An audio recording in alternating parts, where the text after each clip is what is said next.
Hello everyone, I'm Calvin Tarohata. I'm the president of the Nikkei Jinkai of Colorado. We are the oldest Japanese American community organization in Colorado, having been formed by Japanese immigrants in 1907, some 114 years ago. Our original name was the Japanese Association of Colorado. In 1968, the Denver Central Optimist Club was formed with one goal in mind: the preservation of the Amachi incarceration site. At that time, the site was crumbling foundations with a long-neglected cemetery. There wasn't even a sign commemorating the Amachi site. The first meetings with the city of Granada did not go well and could be called contentious. Over the years, the sides came to understand one another, and a meeting of minds came to be. Subsequently, the Optimist Club began to restore some elements of the site with the blessing of the local community. A new sign and sod for the cemetery grounds to start. A pilgrimage was begun by Marge Tanawaki and Russell Endo. Marge is a board member of the Nikkei Jinkai, to pay homage to the thousands of incarcerees who endured the terrible living conditions, blazing summers, and bitter winters for almost 4 years. The Optimist Club became the Amachi Club and spearheaded the many arrangements necessary for the pilgrimage. Chief among the Amachi Club's board were Hiroko Hung and Frank Miyazawa. The Nikkei Jinkai organized and subsidized the logistics of the annual pilgrimage for decades, arranging for the bus, transport of pilgrims, dignitaries, and materials needed for a successful program. In 2018, Frank and Hiroko, who are also board members of the Nikkei Jinkai, asked us to formally absorb the Amachi Club, which we did.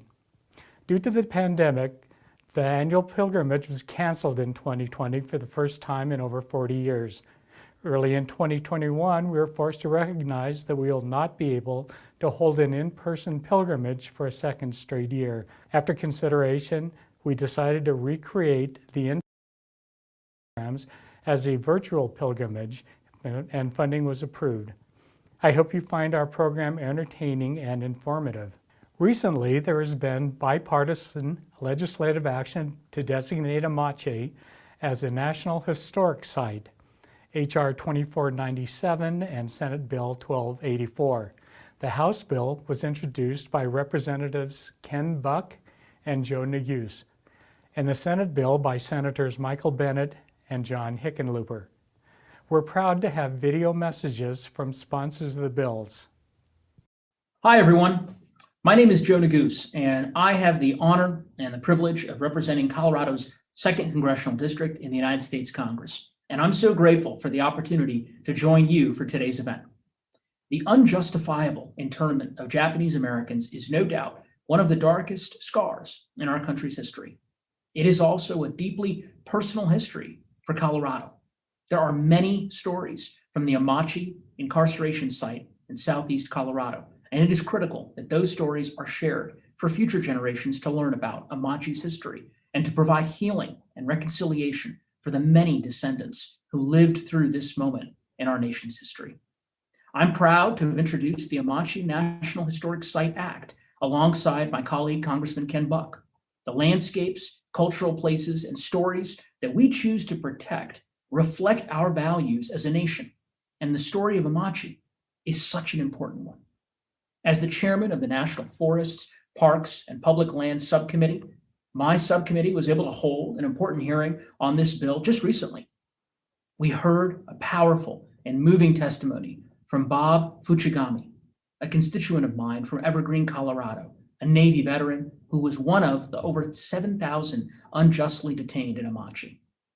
Bob was just 11 years old when his family was ordered to leave their home in less than 1 week with no explanation of their destination. He would spend 3 years wrongfully imprisoned with no hearing and no trial at the Granada Relocation Center. While in Amachi, his family lost everything: their home, land, farm equipment, everything. His story, like so many others, is told through the preservation of this site. As Bob shared with our committee, the Amache story is, quote, not over, with Asian Americans still suffering today from hate crimes and discrimination. The recent surge in anti-Asian hate crimes and discrimination makes it all the more important that we provide opportunities to learn from our past so that we never repeat these terrible moments in our nation's history. With the designation of Amache as a National Historic Site, we hope that many more can learn about his story and other stories like his. We're so grateful to the Amache Preservation Society and to the Granada High School students who, along with the support of other organizations, currently maintain the physical site of Amache. They have renovated the cemetery, established an Amache Museum and Research Center, restored key landmarks, including the water tower, a guard tower, and a barrack. Their work has been so important, and this bill simply wouldn't be possible without their investment in protecting the site. We stand ready to make sure that these stories are protected and shared for many generations to come. Thanks so much. Hi, everybody. It's Michael Bennett. Thank you to Nikkei Jean Kai of Colorado for inviting me to participate in this year's virtual pilgrimage to Amache. Even in the face of a pandemic, I'm glad to see this important tradition continue. It serves as a powerful reminder of a shameful chapter in our history when 10,000 Japanese Americans were detained at Amache. And it's a reminder of how strong the human spirit can be in the face of injustice. After I visited Amache a few years ago, I knew we had to do more to remember it as a difficult but important part of our history.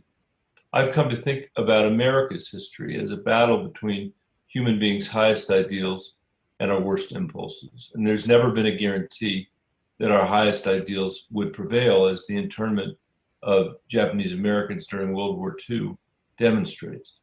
But we can learn from our past by preserving places like Amache. After years of working with many of you, last month, Senator Hickenlooper, Congressman Buck, Congressman Neguse, and I introduced legislation that would officially designate Amache as a National Historic Site under the National Park Service. We need to ensure Amache receives the recognition it deserves so future generations can learn from the mistakes of our past and can also look at an incredible example of human resilience from which we can draw strength. I'm thinking of all of you today. Stay safe, and I'll see you soon. Hello, friends.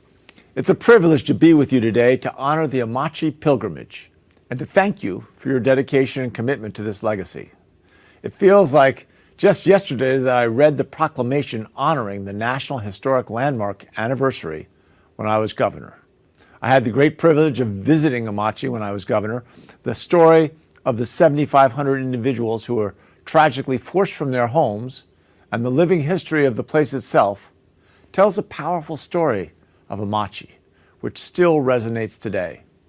It also reminded me of another Colorado governor, Ralph Carr. He was the rare person, let alone politician, who loudly and forcefully called out the incarceration of Japanese Americans as shameful and racist policy. His courage is something we can all aspire to today, and this is all part of Amache's story, one which is sadly even more relevant today.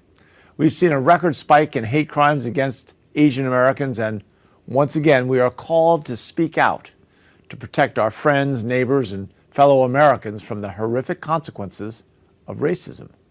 Acknowledging the painful legacy of Amache will help us ensure such a tragedy doesn't happen again. That's why, with Senator Bennett, I am part of the congressional effort to preserve Amache as an official national park site through the Amache National Historic Site Act. We simply cannot afford to forget these atrocities. And I'll do everything I can as a member of the Senate Energy and Natural Resources Committee to get this bill signed into law. Thank you to the pilgrimage organizers for bringing everyone together to mark this important piece of history. I stand with you in solidarity. Thank you, and have a great event. Thank you, sirs, for your vision and compassion. And now, it's my privilege to introduce Ms. Vicky Taniwaki of the Friends of Amache and the longtime MC of the Amachi Pilgrimage Potluck Program. Thank you, Calvin. Hi, everyone. My name is Vicky Taniwaki. My father, Hugo, was the youngest of 8 immediate and extended family members who were brought to Amachi from Stockton. His father, Oski, who once edited a newspaper in Merced, became an editor of Amachi's newspaper, the Grenada Pioneer. Welcome, if you're joining us for the first time. To those who have joined us in years past, we miss gathering with you in person and hope to see you again in 2022. Regardless of whether you are a pilgrimage rookie or veteran, we are glad you joined us and hope this will be an informative and enjoyable experience. If this were a typical pilgrimage, the day would have started with a bus picking up attendees at 6 a.m. from Simpson Methodist Church, driving then to pick up folks at 6:30 from the Tri-State Buddhist Temple in downtown Denver. Getting back on the bus and on the road by 7 o'clock, the passengers travel for nearly 4 hours to the southeast corner of the state, arriving at the Amachi Cemetery to meet up with other pilgrims who have arrived by private car. Quiet meditation, offerings of incense, and a brief Buddhist ceremony are held in honor and remembrance of internees, both those who survived their experience and those who never returned home because they died while prisoners behind barbed wire. We also remember those internees who joined, fought, and died in the U.S. military, fighting for the same country that regarded their parents and grandparents as enemy aliens. After the memorial service, everyone gathers in the gymnasium of Grenada Undivided High School for what is easily the highlight of the day, a luncheon where people reunite with old friends and make new ones, share stories of past pilgrimages, and we pay homage to the precious few Amachi survivors who have joined us through the decades and are still well enough to attend. We also meet with representatives of Amachi's network of preservation partners who share news and updates on the ever-continuing work of ensuring that these shameful symbols of loss and suffering brought about by race hysteria are never forgotten. Let's get started with today's program. First, let's hear from John Hopper, who has for nearly 30 years led the Amachi Preservation Society, a local group comprised of Grenada High School students who work year-round to clean and maintain the site. They have traveled locally and even internationally to share what they have learned, and they regularly escort visitors through Amachi and its museum. My name is John Hopper. I'm the director of the Amache Preservation Society. Just a couple updates of what we've been doing. Basically, we moved into a brand new building, a museum, and we've taken all our stuff from our old museum to this one. Just as COVID broke out, my students were actually making some of the exhibits when the COVID broke out. They had to go home, and it left me and former superintendent, Mr. Ian DeBono, to put a lot of this stuff together. So we've been working on that. Now this year, luckily for the Amache Preservation Society, we were back live in school, but we were not able to go anywhere to do any kind of presentations because we were cohorting. But we were able to come into the museum, and we've been doing some work in the museum, but we have not been as active as we have been in the past. And I know my students are itching to get back out there. Hopefully we will soon. We have been collecting tons of artifacts. We want to thank everybody that's delivered these to us and have come and brought them or mailed them to us. We just had a big reveal of one that's just immaculate. It's going to be a great addition to the museum here. We've gotten photo albums, tons of more pictures, primary sources, books, written books about Amachi. So these are all good updates for us. The other kind of the update for us is the national park system looks good for the future. We've got everybody on board hopefully with that, and sooner or later the actual site of Amachi will become a national park. The museum will remain in the Amache Preservation's hands, and we'll work hand in hand with the national park. And so we'll keep everything here, the national park system, and will help us here as well, I'm sure, and we'll keep plugging away. Hopefully, with COVID starting to disappear a little bit, we'll be able to get back out on the road, because we need to keep educating people. We came up with some different projects, a couple projects. I actually had one of my students that has written the National Archives to try to get information on a gentleman that had committed suicide at Amache, and we're just trying to locate their family in Japan to let them know where he's actually at right now, which is the Amache Cemetery. That's one of our projects that we have going. Another project, we ran across the Amache honor roll, which had the 953 men and women that volunteered or were drafted into the U.S. military. Most of them volunteered. It was the smallest of all 10 camps and had the highest volunteerism of all 10 camps. And we decided we wanted to reconstruct it. So that's just about done. We've got all the panels up. We had our ag department. I was actually quarantined. I got the virus, so I was quarantined. While I was quarantined, my ag instructor with his students went out there and built the walls for us, and put a trap door in the building in case we ever have to get inside.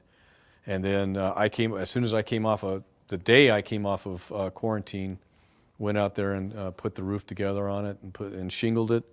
And the Amache students have painted it, put some trim on it. And the panels were made and they're put up. Then we decided we wanted 5 flagpoles that would depict, as an honor for those that served. And so we have the flags. We got flags flying right now. That was a big project of ours. We're just about done, and hopefully we'll have it done and everything situated before hopefully the national park will end up taking over. So, Thanks so much, John. Calvin Hara is back to present this year's Nikkei Jinkai Scholarship to an Amache preservation student. Calvin? Thank you, Vicki. Every pilgrimage, the Nikkei Jinkai presents a scholarship award to graduating seniors who are participants in the Amache Preservation Society. The APS is a student-run organization from the Granada High School that works diligently to maintain the grounds, help make improvements, give tours, and greet guests to the museum. It is led by the principal and my friend, John Hopper. We can't thank them enough for the volunteer work they perform to benefit the preservation of Amache. Last year in 2020, the graduating seniors were Riley Jackman and Haven Quintana. They received their scholarship awards, but not the public acclaim which they are due. This year, the only graduating senior is Jonathan Rink.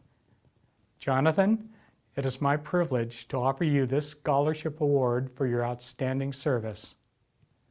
From our hearts, we thank you all for your hard work. I am very grateful for this scholarship. It's a real rewarding feeling to receive this scholarship after being a part of Amache for the past 3 years and all the work that me and my colleagues have done. Yeah, so John Rink, a senior, my lone senior, has been with me for 3 years. Does a great kid, does anything you want. We need done, he does it. If I say dig a ditch 25 feet long, 5 feet deep, he would do it without asking, wouldn't even bat an eye. He would just get out there and start digging, even if it went to nowhere. But so he's a great leader, upstanding student. He's going to be the valedictorian of his class, and hopefully he'll have a very successful career in college. So all the students that have received these scholarships will use them when they go to college, and we award those scholarships during graduation.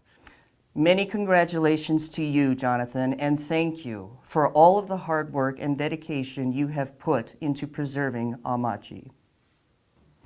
We're joined now by Consul General Midori Takeuchi, who will present the Foreign Minister's Commendation to John Hopper. Thank you, Vicky, for your kind introduction. Hello, everyone. Welcome to this virtual Amachi Pilgrimage 2021. I have read the article about Amachi in the February 5th issue of the Colorado Sun and learned of the great progress made at the site over the past 2 years.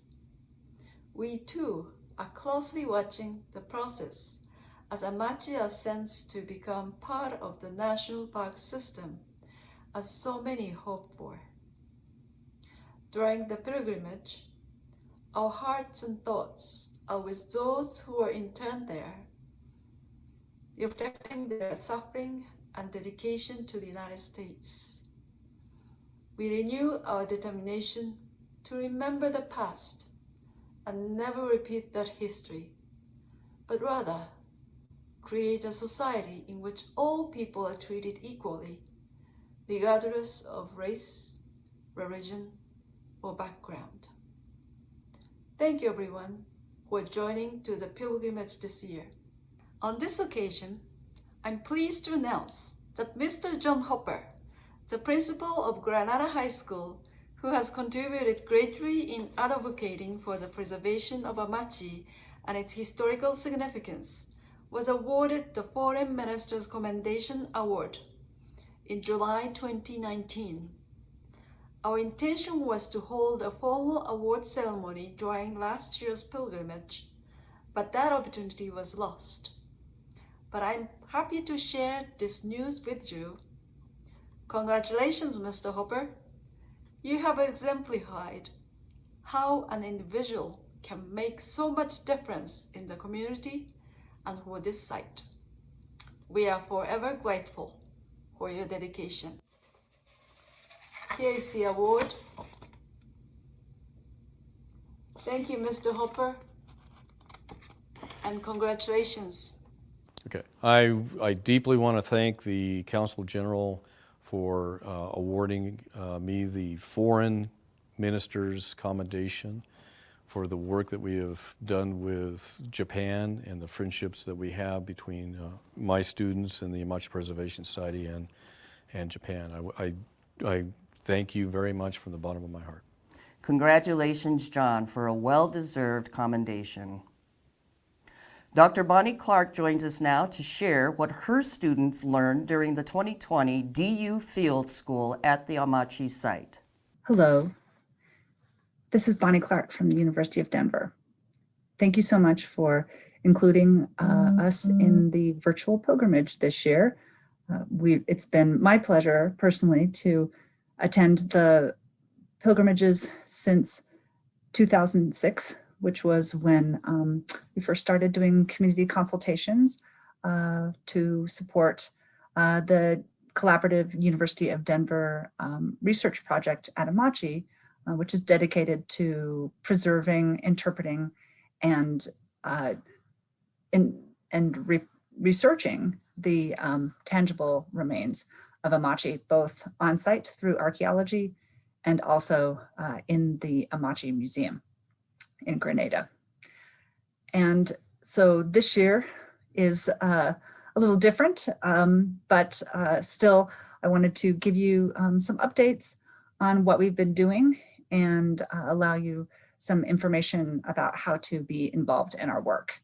So first off, I want to say that we're honored that some of our online resources will be part of Sunday's Power of Place panel. And so I hope that you, if you're interested in, for example, how to use our online directory to be able to find out where you or family members lived at Amachi, that is something we're going to be talking about, along with sort of sharing the experiences of people who have been able to return to their Amachi places and what that is like. I also want to invite you, speaking of, to think about being part of our next field school, which will be in the summer of 2022. And we already have funding in place for that. We've had to put it off because of COVID restrictions, but we're excited to be returning to the field. This will be our 7th field season. We have had them every year, every other year since 2008. And so we're eager to be returning. We always make space on our crews for high school or college students who are Amachi descendants. So if we also often incorporate former Amachians and their families as volunteers. So if this is something that you'd be interested in the summer of 2022, I hope that you'll reach out to me at bclark@du.edu, and that number is here on the screen. I also want to let you know that we are working right now on a website. It will be a particular kind called a story map that will be talking about the heritage of sport, which brings together some of our archaeological research as well as historic documents that are at the Amache Museum, and to help people understand a little bit more about the important role that sports played in the community at Amache and what remains there are that speak to that history. And also, finally, just if you would like to generally know more about what we do, including access to the theses of master's students, over a dozen of whom have completed their research on Amache, as well as reflections from some of our past high school student interns, as well as other volunteers and academic publications, I do suggest that you visit the project website. That link is here on the screen, but it is https://portfolio.du.edu/Amache. And again, thank you so much for being part of the Amache virtual reunion. Excuse me, I keep saying that, virtual pilgrimage. And we appreciate you being so generous with offering us an opportunity to speak to you. Thank you, Bonnie. Next, with an update on the National Park Service Special Resource Study is Chuck Lawson, the NPS Amache Project Manager. Hello from the National Park Service. My name is Chuck Lawson, and I am the Amache Special Resource Study Project Manager. In 2019, Congress passed the John D. Dingell Jr. Conservation, Management, and Recreation Act, which directed the Secretary of the Interior to conduct a special resource study to evaluate the eligibility of designating the Amache incarceration site as a unit of the National Park System. Amache was one of 10 American concentration camps built during World War II to incarcerate Japanese Americans who were forcibly removed from the west coast of the United States. Over 10,000 people were stripped of their civil liberties and civil rights as they were imprisoned at Amache. Also known as the Grenada War Relocation Center, it was operational between August 1942 and October 1945, and peak population was over 7,300. Most of whom were U.S. citizens and under the age of 21. Today, Amache is visited, studied, remembered, and preserved with a high degree of physical integrity because of the commitments of many of you here for this digital pilgrimage. That hard work has led to Amache's designation as a National Historic Landmark, recognizing it as a place that tells one of America's most important stories. A story that should be understood by all Americans so that nothing like the injustices that were once perpetrated at Amache will ever happen again. During the ongoing special resource study, an interdisciplinary National Park Service team will evaluate Amache according to congressionally established criteria, including updating the national significance of the site, which has already been established by the National Historic Landmark designation. Considering the suitability and feasibility of adding Amache to the National Park System, and determining if the National Park Service is truly best suited to provide preservation, protection, and interpretation of the site, or if there are other management options that may be superior. The desired outcome of the study is a report in which the National Park Service presents its findings to the Secretary of the Department of the Interior. She will then present a recommendation to Congress. Regardless of the outcome of this study, new units of the National Park System may only be designated through acts of Congress or presidential proclamation. I am sure that many of you are aware of the introduction of House Resolution 2497 that would establish Amache as a unit if passed by the House and Senate and signed by the President. That bill does not change the already legislated direction of the Special Resource Study, which is continuing on its course. A key component of our study process is hearing from the public, and especially from all of you, about what is most important and unique about Amache, how you would like to see it preserved and shared with the public, what you think of the National Park Service as a potential manager, and what you envision for Amache's future, including management ideas, activities, or experiences. Public comments also inform whether there are any issues or concerns that should be considered during the study process. We are currently in the public comment period, which ends on June 30th, 2021. We value and need your input, and feedback from you will be a fundamental element of the Amache Special Resource Study. Thank you to folks who recently participated in our online public meetings and to those of you who have already submitted comments. Once the public comment period closes, we will engage in the next steps of the study process, which include organizing the public comments, and while doing so, archiving information that may be able to serve the management and interpretation of a future park if one were to be created. We will also be preparing a summary of the comments that we've received to share with the public and with all of you, and we will be conducting the evaluation and drafting findings for review by the Secretary of the Interior. Thank you very much for your time, and we look forward to hearing from you and engaging in the next steps of the study process. Thank you, Chuck. Tracy Coppola of the National Parks Conservation Association also has an update for us on the resource study. Hi, everyone. I'm Tracy Coppola. For those of you who don't know me, I'm the Colorado manager of an organization called the National Parks Conservation Association. It's just such an honor to be with you today. Even if it's in a virtual setting, it's still really meaningful because working alongside and learning from the Amache community continues to be a highlight of my life, both personally and professionally. And I'm just so grateful to you all.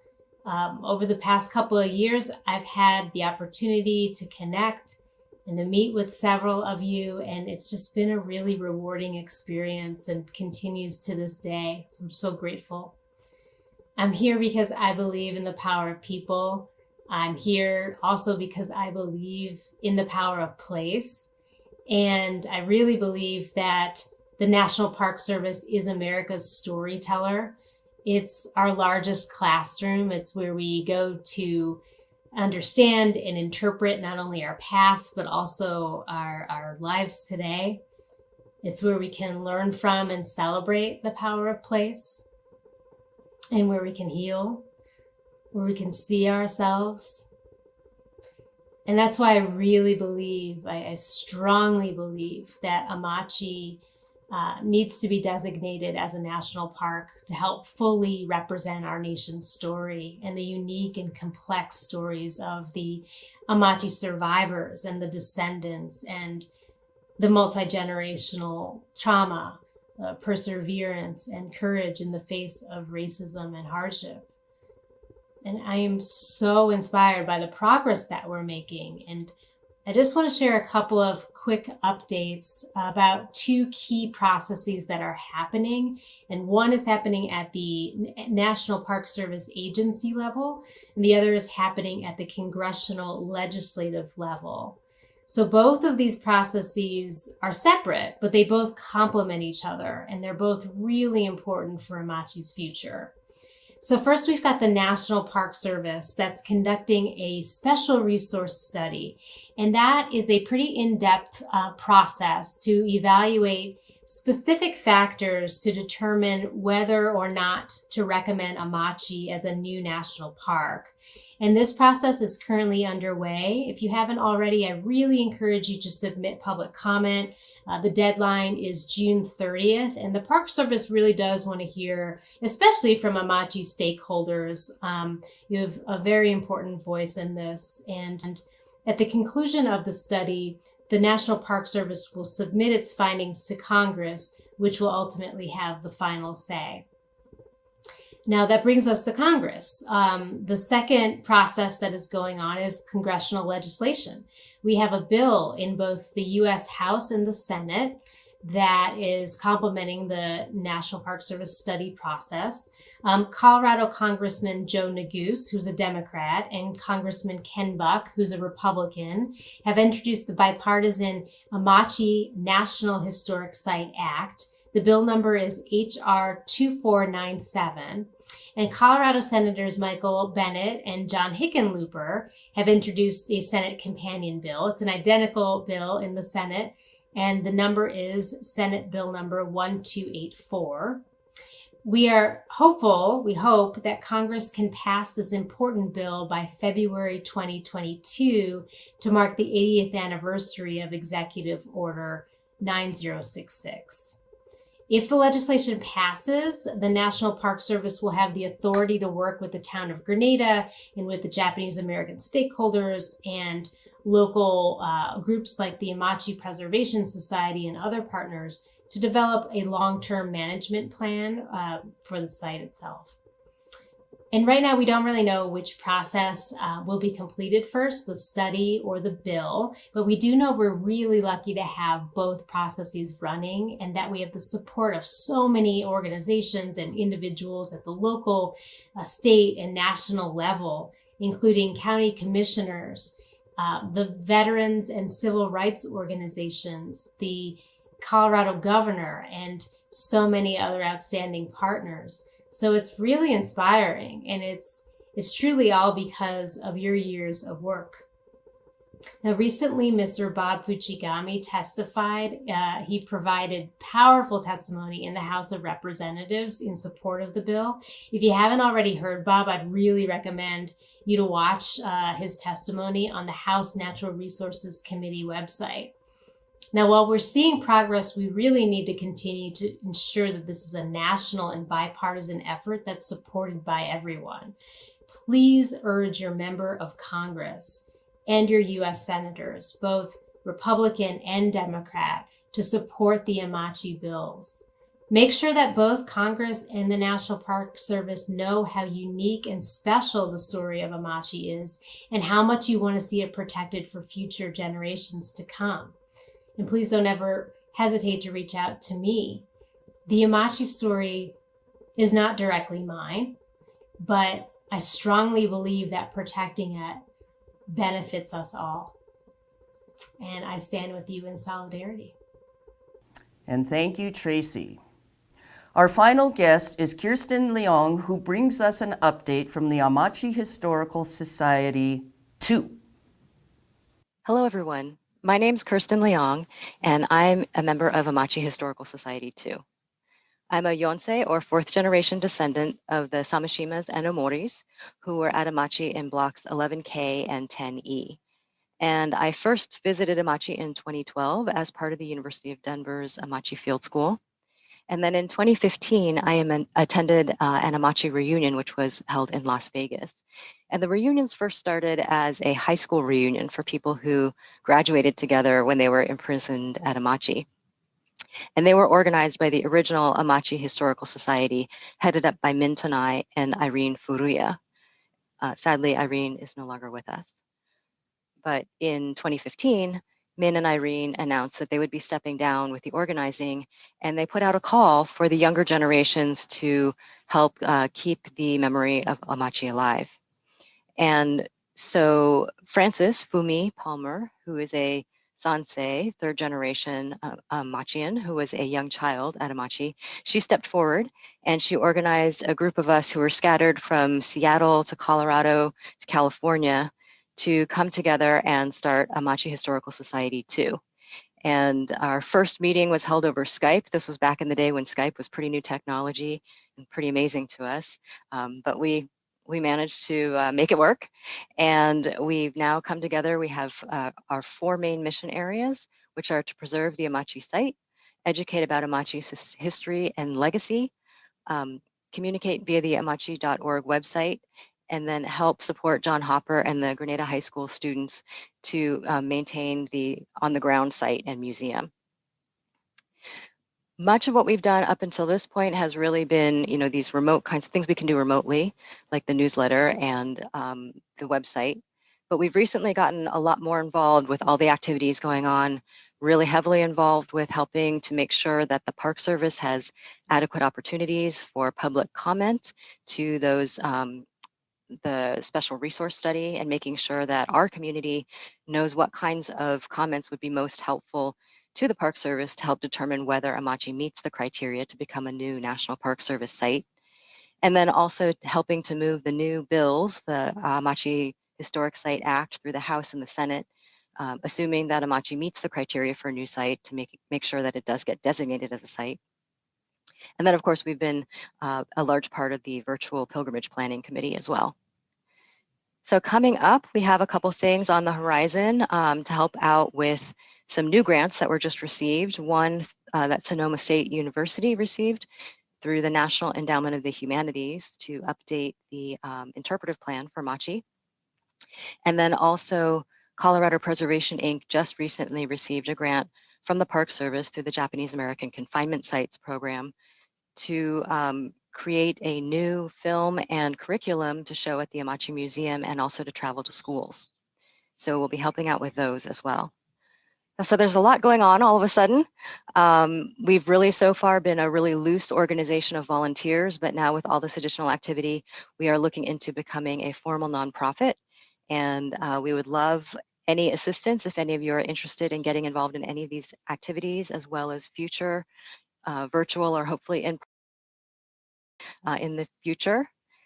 So if you're interested, if you'd like to get involved, please feel free to contact us through our Gmail address, amachihistoricalsociety2@gmail.com. That's all one word, and the 2 is like a Roman numeral 2. So it's amachihistoricalsociety@gmail.com. Or you can also contact us through the contact form on the website. So with that, I'd like to thank you for attending the virtual pilgrimage. I hope you're enjoying the programming, and hope that we get to see you in person one day soon. Thanks. We now move on to the live question and answer portion of the program. We hope you'll stay and join us.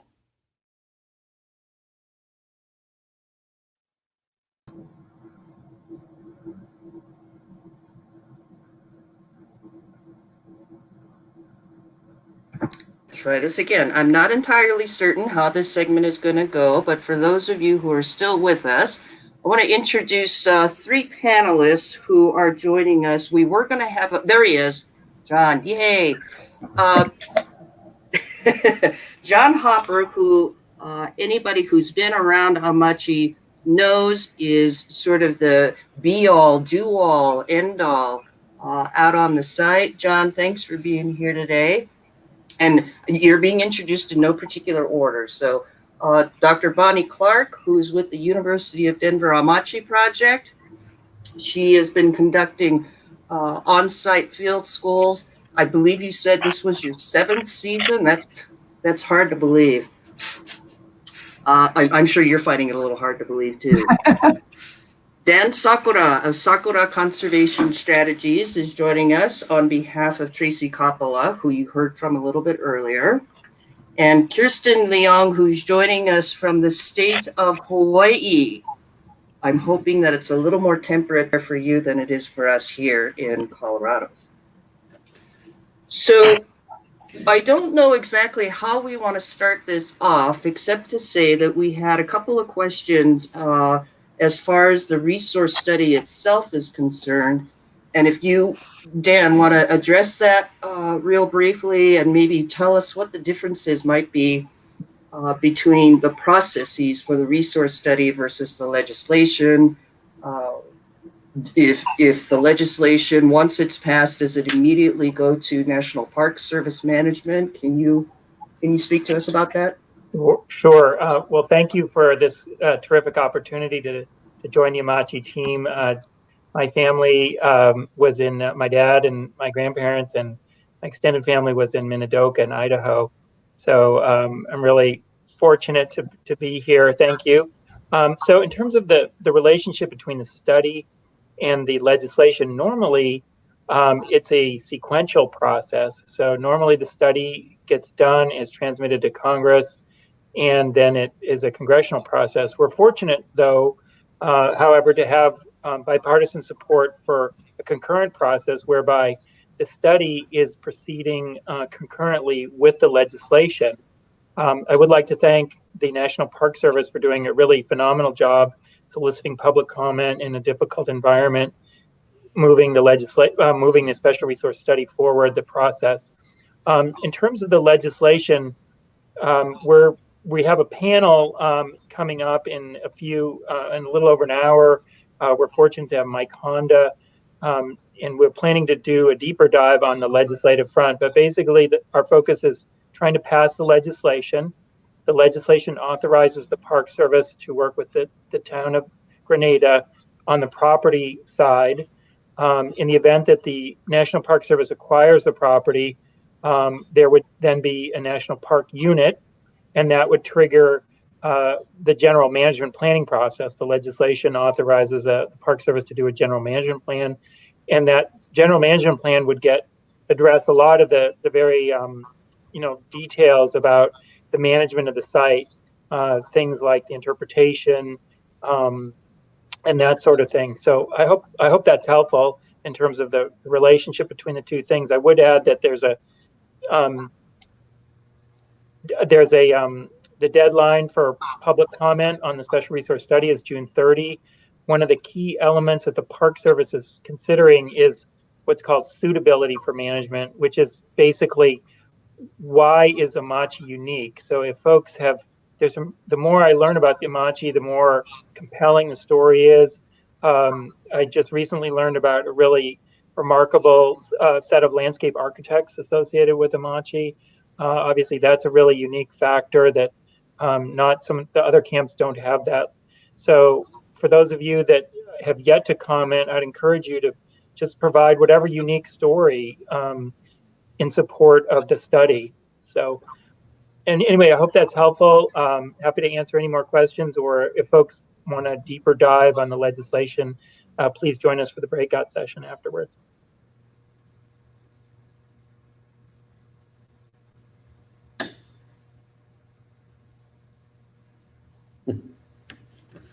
I'll tell you, electronics and old people just don't go together. Kirsten, do you have anything that you want to add to this piece of the discussion? And then I think I have a couple of follow-up questions that might be hanging in people's minds. Sure. No, I think Dan covered quite a bit of it. I think the main thing for us right now is, making sure that through the special resource study, we have enough compelling comments to that the site qualifies as a new site, and then help with the legislation, getting the legislation through so it actually is designated, making sure that we're both putting in comments through the public comment process to Park Service, and then working with our members of Congress to get those bills through. But then also our work doesn't stop there. It doesn't become a national park with National Park Service taking over management overnight. There's still going to be a lot for us to help out with. And so that's some of the interpretive grants and things that I mentioned in the update piece that we'll still have a large role with that. And we're trying to make sure that we're coordinating with the Park Service through that process, developing the new film for the museum, collecting more oral histories for that. So making sure that whatever we're doing still meets the criteria for what Park Service needs, so that if it goes through that, they don't have to redo anything, that we're sort of making sure that we're meeting their standards. So yes, we definitely still want help with all of those pieces as well. Okay, we've got a couple of questions that are coming in from viewers, and this one is from Bob Nogami. His question is, are any of the other camps designated as a national park? I believe Manzanar is, or I could be mistaken. Yeah, So who wants? Yeah, I'll take a shot at that. Yes, that's exactly right, Vicki. So Congress established the Manzanar National Historic Site in 1992 via legislation. And we're really grateful for the leadership of the late Rose Ochi and Sue Embry, who helped move those forward. We owed a debt of gratitude, everyone in the camp movement, to those two remarkable leaders. President Clinton designated Minidoka as a national monument in 2001. President George W. Bush designated Tule Lake site in California as a national monument in 2008. Also in 2008, Congress added the Eagledale Ferry Dock site on Bainbridge Island in Washington to Minidoka via legislation. And President Obama established the Honouliuli site on Oahu as a national park unit by a presidential proclamation. So right now we have 4 camps that are managed by the National Park Service. They do an excellent job. There's no better stewards of this story. Plus the Eagledale Ferry Dock Japanese American Memorial in Bainbridge Island. All right, so of the major 10 sites, it remains that Manzanar is the only designated park site. Actually, there are 4 of the 10 sites in the continental United States, plus Honouliuli, there are 4 that are managed by the National Park Service. Congress has later ratified and passed legislation to preserve those other units as parks. So we have 4 of 11 sites managed by the National Park Service. Okay, thank you. John Hopper, a question for you. This has been sort of an ongoing subject throughout the years that you and your students have been working at Amache, and we've been trying to gather national support. What is the current status of the local support, the folks who live and work in Grenada and in the region? Have you gotten a sense as to what that support might be for this upcoming legislation? Yeah, I think we've got a lot of support for Amache to become a national park from a local standpoint. All the way up and down the valley, we've gotten letters of support from city councils and other county commissioners in the area. So I think we have good support, and locally as well. When we had the committee meetings on it, we've done well with good local support. I think people realize that we need help. It's getting big.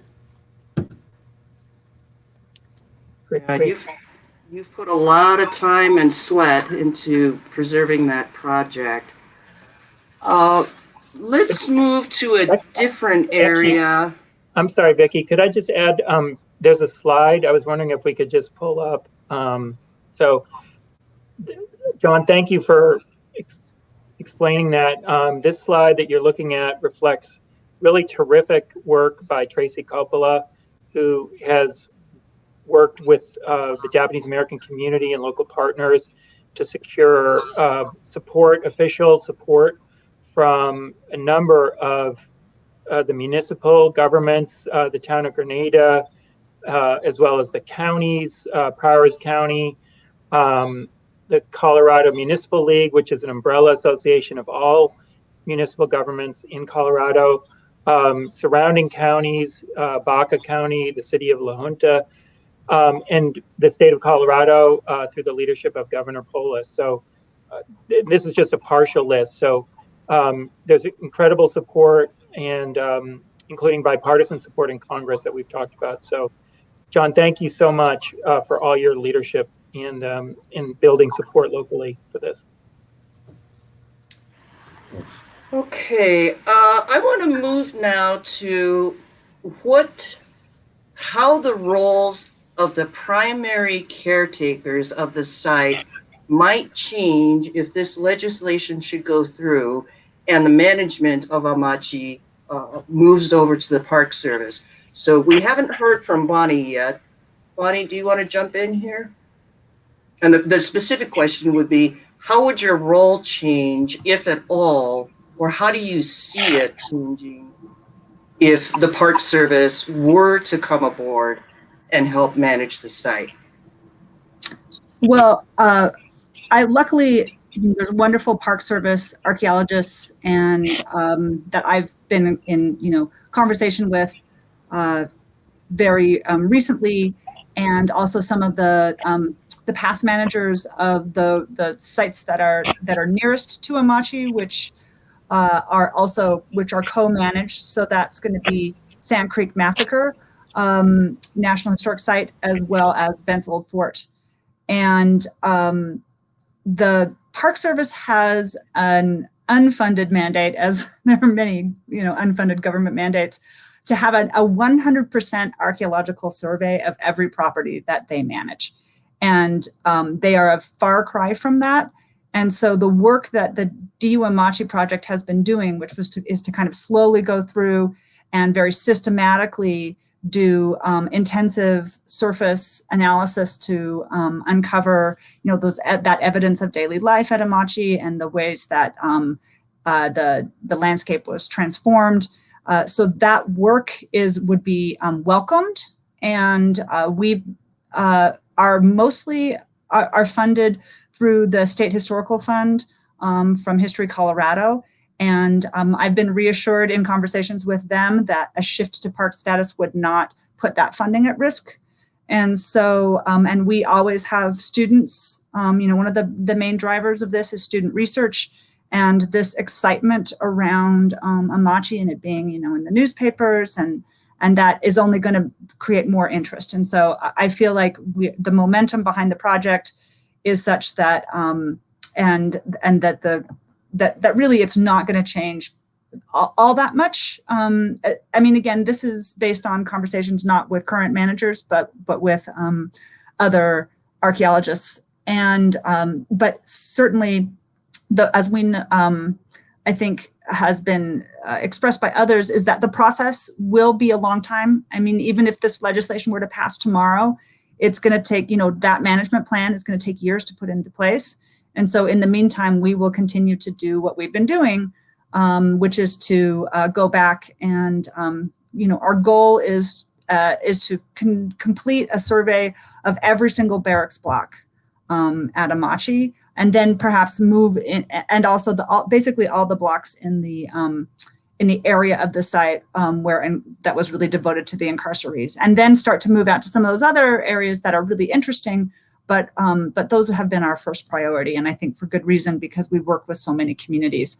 And so so our plans for 2022, there was a question about that.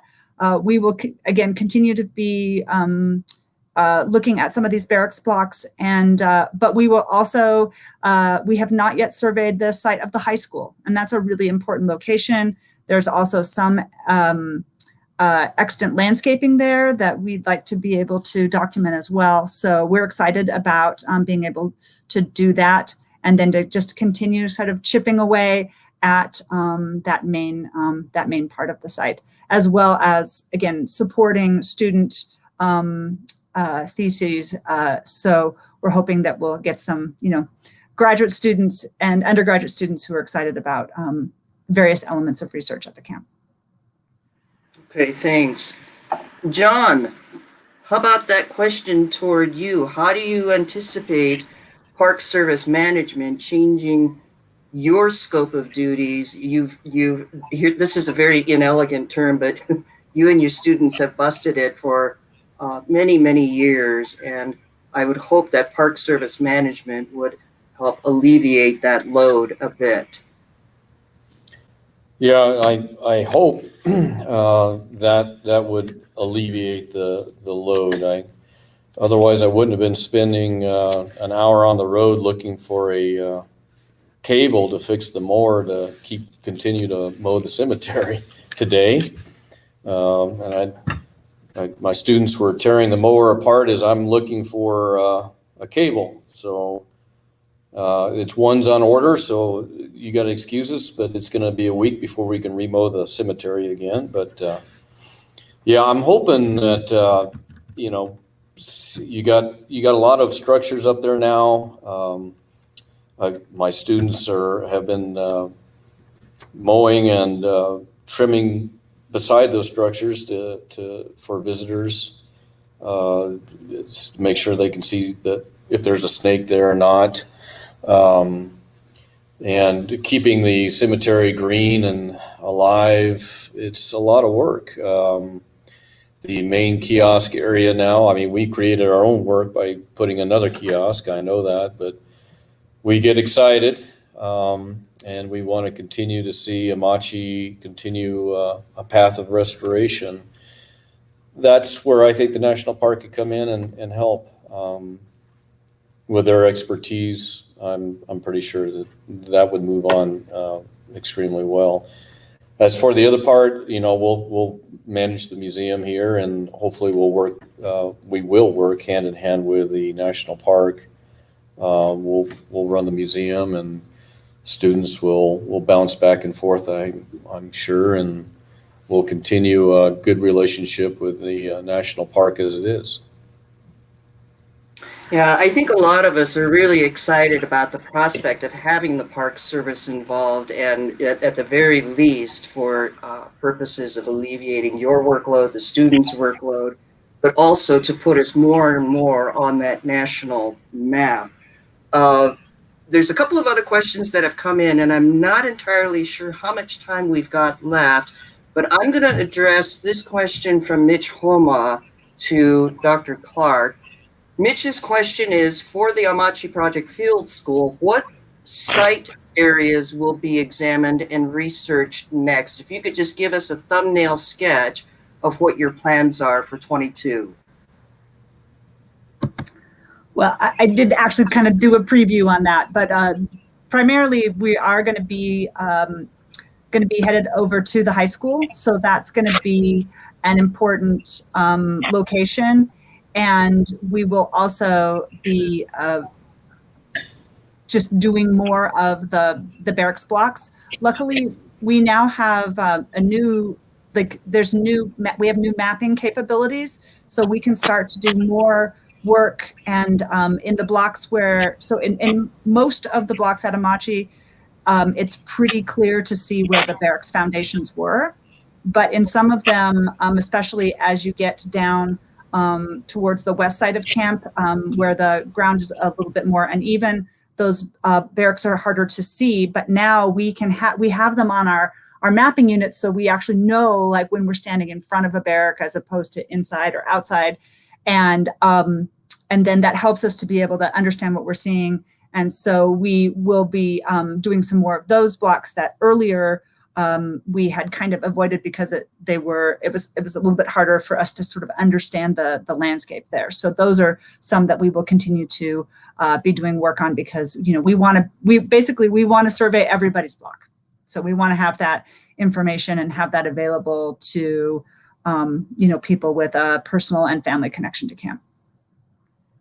Okay, you mentioned a figure of 100%, the Park Service wanting 100% archaeological surveys of sites. What is your best guesstimate as to the percentage thus far that's been accomplished at Amachi? Well, we're about 75% through that main area of camp, the lower part of camp where the barracks blocks were and where the public blocks were, like the one where the co-op and the sumo pit were, the ball fields. But we haven't really done much or anything really in the administrative area. And so I'd say overall, we're at about 50%. That's pretty impressive, I have to say. Well, given that it's a square mile, that's a lot of walking. I know that. Dan, I want to turn to you for a quick second here. We've got another viewer question from Julie Abo, which is, how do we ensure community involvement during the interpretation and also with stewardship? That's a very good question. So right now, our focus is on moving the legislation forward and trying to pass it by February of 2022, the 80th anniversary of the signing of Executive Order 9066. Once that is accomplished, hopefully we'll get to the president's desk for his signature. Then the next step is the property conveyance for the Park Service to work with the town. And then the third step is the management planning process. And the Park Service has an excellent planning team. They do, my experience working with them and other park units across the country, Japanese American camps, is they will do an excellent job working with the community, engaging with the community to develop the management plan, which includes the interpretive themes. And if folks are interested in learning more, the Park Service just opened up a new visitor center at Minidoka. There's an excellent movie. And they have an excellent track record based on managing those 4 other park units of working with the community. In terms of ongoing stewardship, the Park Service does rely heavily on partners, often local partners or regional partners. So, the Park Service, like a lot of agencies, needs, doesn't have all the resources it needs all the time. So, partnerships are really key, and that's where some of Kirsten's work and John's work come in. So. Okay. Kirsten, I want to direct a couple of my own questions to you, if you're able to jump in, and that is how this designation might impact, for example, Amachi's eligibility to apply for and receive JAX grants. I would imagine probably not at all, because I think Manzanar continues to get JAX grants. So this is another place where I think it'll be important to have a really strong nonprofit association that's affiliated with the site. And over the years, there have been some that have kind of come and gone depending on sort of the different groups. There have been a lot of groups that have been involved. Obviously, APS has a nonprofit status, but John Hopper is doing so much already. I think having a community-supported foundation or something like that would be really helpful. So this is where we're sort of trying to move from being a loose group of a handful of people doing our best in our spare time to really becoming more organized and putting in for formal nonprofit status to be some sort of to be that sort of fundraising and otherwise kind of support for the site for APS now, and then if the park were to become a national park unit, to help support that on the partnership side. So we have started going through that paperwork process, but it isn't quite through yet. So that is something to be on the lookout for. And then also in the meantime, Dan was talking about down the line, if the site is designated, what would happen with interpretation and all that. But there's also things that are going on now, regardless of whether the site is designated, that would still continue to move forward. And this is where the last interpretive plan was developed by the Park Service for Amache, but it's out of date now. A lot of the things that were in that have been completed. And so this is the grant that Sonoma State University has received to start working on the next iteration. But again, we don't want that to be in conflict with anything that the Park Service would need. So this kind of also addresses that Julie's question about, we would need to make sure that whatever we're doing for this new version of the interpretive plan with Sonoma State also meets those criteria for public involvement. So having these kinds of public input opportunities, whether they're meetings, scoping sessions, the same kinds of things where there are those opportunities for everybody to provide feedback into the process would have to be worked into that as well.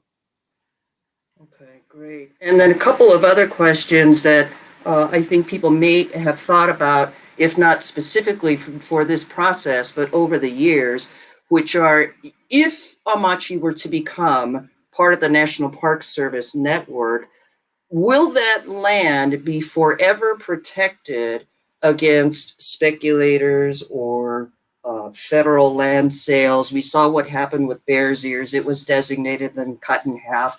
So then the second part of that question is, can future congressional or executive acts affect this designation that we're going for? I'm not sure which one of you is best suited to address that. Maybe Dan?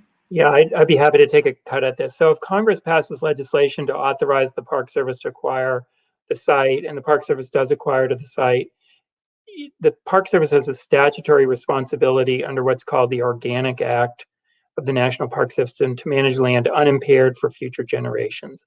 So under the Park Service does an excellent job ensuring that park lands are preserved and managed in accordance with the highest standards of natural and cultural historic resource protection.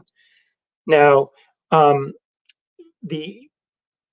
some future Congress could potentially come along and deauthorize something, but the likelihood of that happening is very low. I think there are few, if any, instances in over 100 years where that has happened through legislation. The Bears Ears is a different situation. That was a national monument that was proclaimed under the Antiquities Act, executive action, administrative action. And so what's done administratively can be amended administratively. But this, we're looking to do, the Amache site is going to legislation. So to undo something that is passed via legislation needs to be legislatively undone. So, but that's oftentimes with partners, the likelihood, with strong partners of anything bad happening on the site itself is very low. Okay, good to know. I am not certain how much time we have remaining, but let's talk about briefly some of the ways that people can help, if not returning public comments in support of this legislation. What sorts of plans do we have coming up for the site in the very near future? There's got to be, you must have a list a mile long of things that you want to accomplish at this point. Who wants to take that first crack, John? Just a list of to accomplish the future for Amache. Yeah, I can. There's a huge list that we'd like to see. We'd like to see mess halls, bathroom units, with a laundry unit, so that people understand that they were communal bathrooms, and for 3 years, communal mess halls. The interpretation of both of those facilities. Like to see an entire block redone. We've already organized to where we have an area where people can actually park and leave their vehicles, which would not be seen, to walk the whole southern part of Amache, where I'd like to see a lot of these structures back in place. That's where most of our structures are now: the guard tower, water tower, the barrack, and then 11 F-Rec building isn't too far from there as well, and then the cemetery. So I think that would be ideal to have that for visitors to see. Just want it to be a very viable stop from the national parks status. I mean, today is a Saturday. We've probably had 20 to 25 couples just today going back and forth when we were watering at Amache. Numbers and numbers of cars that I haven't seen in years. Of course, it's COVID starting to end, and I think people are coming out to the national parks more than anything right now. But that's what I'd like to see, and then it be protected. I mean, we have a 99-year historical preservation lease. I plan on living for 99 more years, but hopefully Amache will always be protected, and for obvious reasons. We have to remember history of the United States, even when it's a blight on the United States. So. Okay, if you could give us a very brief thumbnail of how best participants, viewers can help you, and then let's move over to Bonnie to answer that same question. That's to me, or yeah. Come see Amachi. That's the best medicine for all of us right now. The more people, and we have people sign in all the time, the more people that come, the more it's easy for the government to make this a national park. I mean, we're on a national highway, coast to coast, Highway 50. We're at a junction. We're about 35 minutes away from Sand Creek, which is another Sand Creek Massacre Site, which is another national park, and about 50 miles from Ben's Fort, which is also another national park. So just the whole area would be a very historical. We're on the Santa Fe Trail, which is another historical avenue. So I mean, there's a lot here for people to come see as well. So. Okay, thanks. Bonnie, do you want to talk real briefly as to how folks can best help you and your students?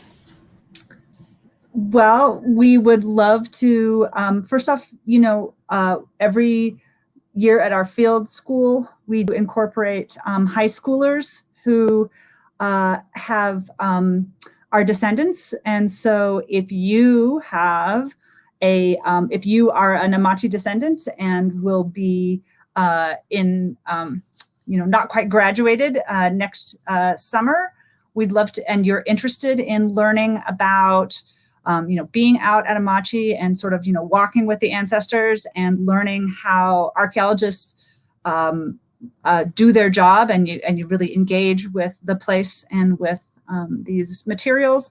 We'd love to hear from you, so you can reach out to me. And if you are, but if you are someone who has, grandkids or kids who fit that bill, or also, again, college-age students. We take college students, and if you're interested in enrolling in the class, we'd love to hear from you.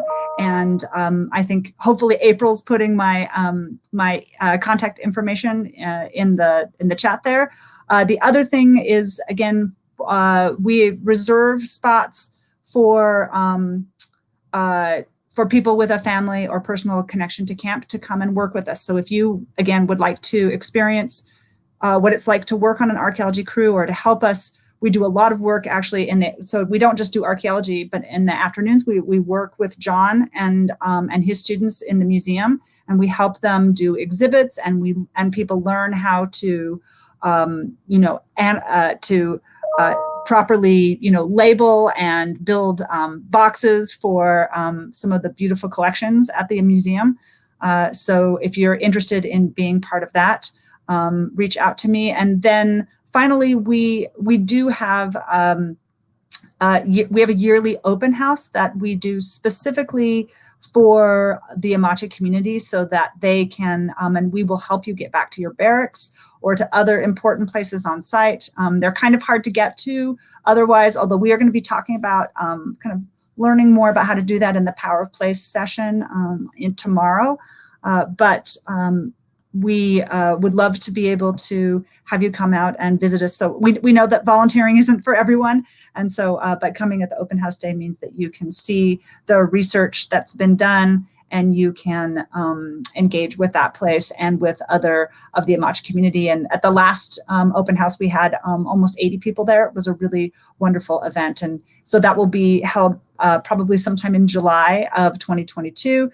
And there'll be details about that on the DU Amachi website page. And then we also make sure that that information is on the amachi.org website as well. So just like John said, come visit, come participate, and also visit our website. And there's lots of resources there. And if you read those and you'd be interested in learning more about the work that we do, I hope to hear from you. And thank you, Vicki, for answering that. Thank you. Kirsten and then Dan, let's have a set of last comments from you. Great, thanks, Vicki. Yeah, I was sort of also thinking about things people can do to get involved with our loose group of volunteers as well. We are engaged with a lot of the other organizations like Colorado Preservation Inc., Sonoma State University. I talked a little bit about some things that were kind of coming up further down the line, but even right now, sort of along the lines of what John Hopper was talking about, they're starting to think about interpretation for the current rec hall and barrack. And so even later this afternoon, there's a session, one of the little special topic discussion groups is ideas for what kinds of things you might want to see as a visitor in those locations. What are things that are interesting to learn about? And so engaging in that discussion. And then hopefully we'll be doing more of these kinds of pilgrimages down the way. So we were really excited that this came together, and we've seen so much interest from everyone. And I think we've been a small group again so far, but we'd love to have more people helping out. So if it's something that you've been thinking about wanting to get involved in, please feel free to contact us. If you want to be, part of the alliance as we grow into a more formal nonprofit, it'd be wonderful to have more people on board. And we're just really encouraged, especially this past year, with all of the momentum that seems to be building around Amachi. Again, I think it was one of those sites that it was a really grassroots movement that obviously really dedicated people have moved forward through the years, and now it's starting to be elevated and get some of that national attention. So anything that we can all do to keep that moving would be wonderful. So please feel free to jump in. Thanks. Okay, thanks, Kirsten. Yeah, I've always referred to us as sort of a ragtag bunch of volunteers, and I know that we all do our best, and we all have things that we do in our real lives also. But for everyone who has devoted so much time and so many hours and so much effort into this preservation process, I know that there are an awful lot of folks who are very grateful to every one of you. Dan, let's hear from you. Last but not least, Great. Well, thank you so much. I would encourage folks to continue to stay engaged, in the process, to keep up to date, to work with your members of Congress. Tracy Coppola from NPCA, we're going to put a slide up with her contact information. She's doing a great job working with the congressional delegation. Please feel free to reach out to Tracy and for the latest, and continue to monitor what's going on. We've made a really fast start thanks to some outstanding bipartisan leadership in the congressional delegation in Colorado, but we need folks' continued engagement and support on the legislative side going forward. Well, I want to thank each and every one of you for taking out the time to participate today, all of this weekend, for all of the work that you've done. Generally, at this point, if this were a live pilgrimage, live in-person pilgrimage, we would all be chowing down on a potluck lunch and getting reacquainted after a year of separation. We're going to have a lot to catch up on if and when we ever meet again in person. Hopefully that will be next year. We've missed seeing everyone. We've missed participating. We've missed all of the friendly faces. And I'll just say it, we've all missed the food. But we apologize for not being able to get to all of the questions, but I think we got a lot done today. Thank you for joining, and I believe there is, following this, is there another chat room that is going to kick off after this discussion? Yeah, okay. So unless any of our viewers have a final question that they want to shoot through, or any of the panelists have a final thought to interject, I think that just about wraps it up, and thanks again. Thank you. Thank you. Thanks so much, Vicki. Yes, thanks for emceeing for us, Vicki, as always. Thanks to all of you. Really appreciate it. Take care.